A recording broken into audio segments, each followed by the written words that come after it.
महाराष्ट्र महाराष्ट्र भूमी म्हणजे शौर्य आणि पराक्रमाची भूमी, अन्यायाविरुद्ध लढणाऱ्यांची भूमी, दुबळ्यांना साथ देणारी आणि लाथ मारतील तिथे पाणी काढतील अशा योद्ध्यांची भूमी, त्याचबरोबर संत महात्म्यांची, घाम गाळणाऱ्या शेतकऱ्यांची, 12 बलुतेदारांना गुण्या गोविंदानं नांदवणारी, अतिथी देवो भव म्हणत सर्वांना सामावून घेणारी, संस्कृती परंपरा जपत आधुनिकतेची कास धरणारी ही समृद्ध भूमी। या भूमीत जन्मल्याचा अभिमान वाटावा अशी ही मायभूमी।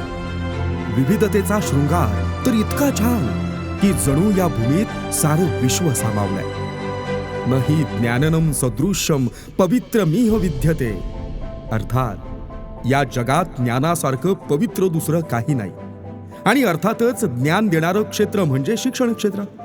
त्यामुळे या शिक्षण क्षेत्रात योगदान देणाऱ्या विभूतींचे महात्म्य काही औरच।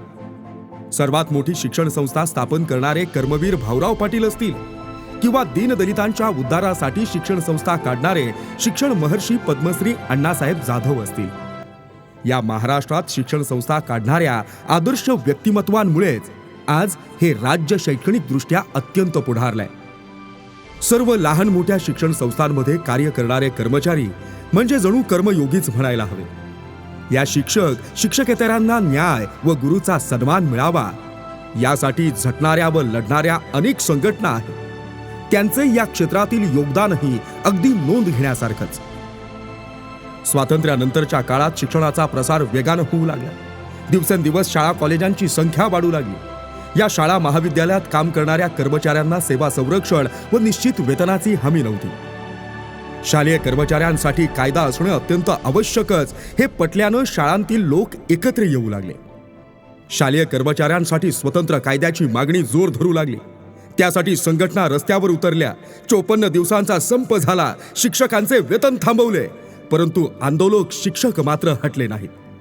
शेवटी शासनाला नमतं घ्यावं लागलं आणि महाराष्ट्र खाजगी शाळांतील कर्मचारी विनियमन अधिनियम 1977 व अधिनियमातील कलम 16 पोट कलम 1 व 2 या अन्वये नियमावली 1981 लागू करण्यात आली। सेवा शर्तींबरोबरच शालेय कामकाज सुरळीत व कायद्याच्या चाकोरीत व्हावं यासाठी माध्यमिक शाळा संहिता तयार करण्यात आली। न्याय निवाडे मिटवण्यासाठी शाळा न्यायाधिकरण स्थापन करण्यात आलं। त्यात अनेक अभ्यासू कार्यकर्त्यांचा परिचय राज्यातील शिक्षकांना होऊ लागला आणि त्यात प्राधान्यानं घेतलं जाणारं नाव म्हणजेच रामनाथ दादा मोते। नाशिक जिल्ह्यातील ज्या निफाड तालुक्यात कविश्रेष्ठ कुसुमाग्रज नामदार गोपाळकृष्ण गोखले, पत्रकार माधव गडकरी जन्मले, याच तालुक्यातील कुंभारी नावाच्या एका छोट्याशा गावी शिक्षण क्षेत्रात क्रांती करू पाहणारा एक कार्यकर्ता जन्मला। श्री रामनवमीच्या दिवशी जन्मला म्हणून वडिलांनी श्रद्धेनं त्यांचं नाव रामनाथ ठेवलं। घरची परिस्थिती हलाखीची असल्यामुळे त्यांना स्वप्नातही वाटलं नसेल की आपला रामनाथ भविष्यात अनेक अनाथांचा नाथ होईल। ऊस कारखान्यात काम करत परिस्थितीशी झगडत रामनाथ यांनी गावातच आपलं प्राथमिक शिक्षण जिल्हा परिषदेच्या शाळेत पूर्ण केलं। रामनाथजी यांची हुशारी पाहून त्यांचे वडील दादाजी मोते यांनी त्यास पुढील शिक्षणासाठी पिंपळगाव वसवंत येथे मिशनरीच्या शाळेत दाखल केला। तिथेही रामनाथनं आपली बुद्धिमत्ता सिद्ध केली। वडील बंधू गोपीनाथ उल्हासनगर येथील सेंचुरी रेयॉन या कंपनीत काम करत। साध्या कारव्यांच्या झोपडीत राहत, परंतु आपल्या भावानं उच्च शिक्षण घ्यावं म्हणून रामनाथला उल्हासनगरला आपल्या झोपडीत आणलं। झोपडीत राहून आणि काम करून रामनाथ यांनी BA इंग्लिश पूर्ण केलं। अत्यंत हलाखीत जगत असलेल्या श्री दादाजी मोते आणि माता पार्वताबाई यांच्या पोटी जन्माला आलेल्या रामनाथनं एक एक करत आपल्या आयुष्याला आकार द्यायला सुरुवात केली। पदवीनंतर लगेचच माध्यमिक शिक्षकाची नोकरी मिळत असे। RK अभंग विद्यालयात सुरुवातीला लिपिक म्हणून व 1977 पासून इंग्रजी विषयाचे शिक्षक म्हणून श्री रामनाथ मोते यांनी सेवा सुरू केली। याच काळात इंग्रजी विषय घेऊन MA तसेच BEd ही पूर्ण केलं। या काळात परमपूज्य वसंतराव बापट सर झंझावाताप्रमाणे कोकण विभागात शिक्षकांसाठी शिक्षक क्रांती दल या स्वतः स्थापन केलेल्या संघटनेच्या माध्यमातून काम करत होते। संघटना चालवायची म्हणजे अभ्यासू व झोकून देऊन काम करणारे निस्वार्थ कार्यकर्ते सोबत असणं गरजेचं। त्यामुळे कोणत्याही संघटनेचे प्रमुख कायम असे क्रियाशील कार्यकर्ते शोधत असतात. रामनाथ मोते सरांचं कार्य, स्वभाव, अभ्यास संघटनेसाठी योग्य आहे हे बापट सरांनी हेरलं. बापट सर व जयवंतराव ओक सर हे दोघेही 1979 साली स्थापन केलेल्या ठाणे जिल्हा विद्यासेवक पतबडीच्या माध्यमातून असंख्य शिक्षकांना परिचित होते. मोते सर या दोघांसोबत काम करू लागले.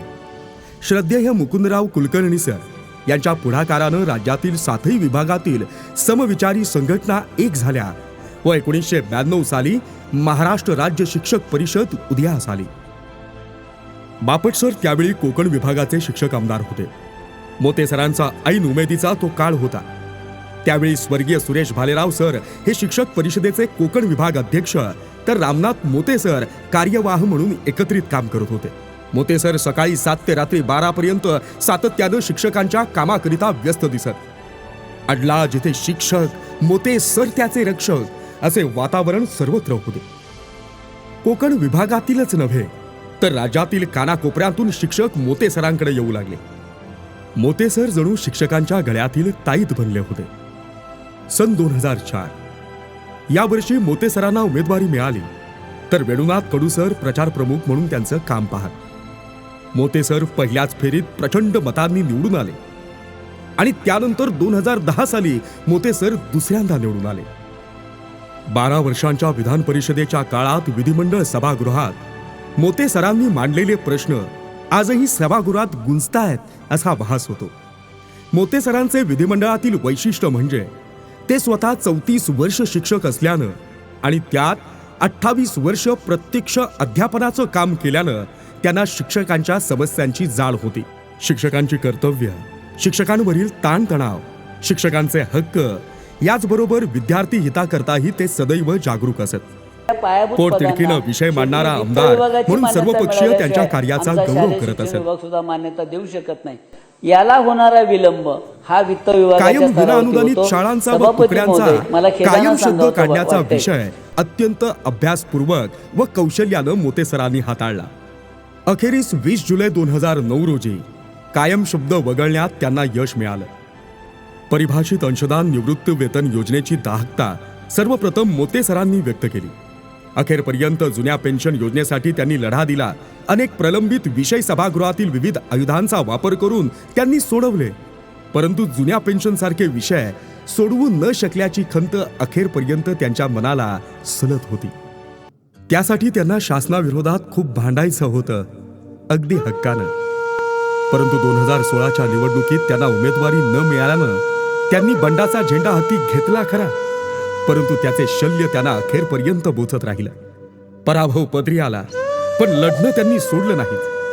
शेवटची 4 वर्ष म्हणजे 2016 ते 2020 मृत्यूशी झुंजत राहिले. मृत्यूबरोबर 4 हात करताना शिक्षकांच्या न्याय हक्कांसाठी व प्रलंबित कामांसाठी कामातील सातत्य मात्र सुरूच. या 4 वर्षातील त्यांचं जीवन हे खूपच पीडादायक, संघर्षमय, पण अखेरपर्यंत हार न मानणार. या काळात त्यांनी आपल्या डायरीत अनेक नोंदी करून ठेवल्या. पराभवानंतरही शिक्षकांसाठीचं त्यांचं काम त्यांनी त्याच निष्ठेनं सुरू ठेवलं. सरांचं एक वैशिष्ट्य, विधिमंडळातील त्यांची 100% उपस्थिती, सर्व पक्षीयांशी असलेला सलोखा, शिक्षकांच्या समस्यांबाबत तोडजोड नाही, अधिकाऱ्यांना त्यांच्याबद्दल असलेला आदर, सभागृहातील त्यांची भाषणं, शालेय शिक्षण, आदिवासी विकास, ग्राम विकास, नगर विकास, सामाजिक न्याय, उच्च व तंत्र शिक्षण, आरोग्य शिक्षण या सर्व विभागातील शिक्षकांच्या न्यायासाठी त्यांनी अक्षरशः कंबर कसली होती. घरादारावर तुळशीपत्र ठेवणं म्हणजे काय हे त्यांच्याकडे बघून समजायचं बरं. कार्यकर्ते हाच त्यांचा खरा परिवार. सगळ्यांना वाटायचं मोते सरांसाठी खूप काही करावं, परंतु कुणाला कष्ट न पडू देणं, आर्थिक झळ न लागू देणं हा त्यांचा स्वभाव. साल 2020 याच वर्षीच्या मार्च महिन्यात संपूर्ण विश्वभर कोरोनाच्या रूपात महामारी आली, परंतु त्याची पर्वा मोते सरांनी कधीच केली नाही. त्यांचं काम सुरूच, अखंड, अभंग. 4 वर्षांच्या आजारपणात आधीच प्रतिकार क्षमता कमी झाली, पण लवकरच या कर्मयोग्याला कोरोनानं जखडवलं. 10 दिवस रुग्णालयात झुंज देत अखेर 23 ऑगस्ट 2020 रोजी या शिक्षकांच्या न्याय हक्कासाठी लढणाऱ्या या सह्याद्रीच्या वाघानं अखेरचा श्वास घेतला. बातमी ऐकून सर्व सुन्न आणि हतबल झाले. महामारीमुळे कुणालाही घराबाहेर पडण्यास प्रतिबंध होता. लॉकडाऊनचा तो भयंकर कालावधी, ज्यांच्या अंत्यदर्शनासाठी जनसागर लोटला असता तिथं केवळ 50 लोकांनाच उपस्थित राहता आलं. जसे मोते सरांच्या म्हणजे शिक्षकांच्या लाडक्या अण्णांच्या मनात अनेक दुःख शल्य होती, तशीच त्यांच्यासाठी काहीही करता आलं नाही याचं दुःख आणि शल्य हजारो शिक्षकांच्या मनात आजही आहे. अण्णांची काही स्वप्न होती हो, ती पूर्ण करून नक्कीच त्यांना खऱ्या अर्थानं आदरांजली वाहता येईल. पण अण्णांनी आपले दुःख, पीडा, संकट कधीच कुणाला सांगितली नाही. दुसऱ्यासाठी ते खपले, दुसऱ्यासाठी ते झटले, दुसऱ्यासाठी त्यांनी संघर्ष केला. स्वतःसाठी काहीही न मागता निस्वार्थरित्या उगवणारा हा सूर्य काळाच्या पडद्या आड जरी गेला तरी आजही त्यांच्या विषयी प्रेम असलेल्या प्रत्येकाच्या काळजात स्पंदन स्वरूप वाहताना तो दिसतो. काय म्हणावं, काय बोलावं अण्णांबाबत. सुरेश भटांची एक गझल आहे. अण्णांचं म्हणजेच रामनाथ मोते सरांचं कार्य कसं असेल. सुरेश भट म्हणतात, भोगले जे दुःख त्याला सुख म्हणावे लागले, एवढे मी भोगले की मज हसावे लागले. ठेविले जे आजन्म डोळे आपुले मी कोरडे, पण दुजांच्या आसवांनी मज भिजावे लागले. लोक भेटा यास आले काढत्या पायास हवे, लोक भेटा यास आले काढत्या पायास हवे, अन अखेरी कुशल माझे मज पुसावे लागले. गवसला नाहीच मजला चेहरा माझा कधी, गवसला नाहीच मजला चेहरा माझा कधी, मी कसा होतो मलाही आठवावे लागले. एकदा केव्हा तरी मी वचन कवितेला दिले, राख रांगोळीस माझ्या गुणगुणावे लागले. भोगले जे दुःख त्याला सुख म्हणावे लागले, एवढे मी भोगले की मज हसावे लागले, मज हसावे लागले, मज हसावे लागले.